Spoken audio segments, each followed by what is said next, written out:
ক্লাছৰ মধ্যমীয়া বিদ্যালয়ৰ ছাত্ৰ। মোৰ নাম নমস্কাৰ শ্ৰী পাৰ্থপ্ৰতিম বৰা। নমস্কাৰ, আমি দীক্ষু বৰা। নমস্কাৰ, মোৰ নাম সুনীল বৰাই।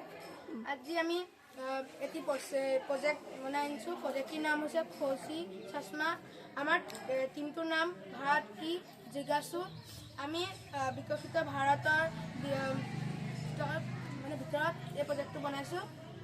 প্ৰজেক্টটো মানে কোনোবা বয়সস্থ মানুহৰ যদি চশমা স্মৃতিশক্তি কমি যায়, সেইবাবে কোনোবা বস্তু যদি অলপতে হেৰাই যায়, বিচাৰিবলৈ বহুত টান, সেইবাবে আমি ইয়াত লগাই পেলাই চশমাখনত লগাই দিছোঁ। এইটো এটা GPS চেন্সৰ। আমি এইটো ফোনৰ লগত কানেক্ট কৰি এইটো অন কৰি আমি ফোনৰ লগত কানেক্ট কৰি পেলাই আমাৰ নিজৰ চশমাটো ক'ত হেৰাইছে চাব পৰা যাব। আৰু যদি আমি ইয়াত সুবিধা পাওঁ, তেতিয়াহ'লে আমি চশমাযোৰত পৰিধি পঢ়াব পাৰোঁ আৰু ইয়াত চাউণ্ড ছিষ্টেমো লগাব পাৰোঁ। ধন্যবাদ।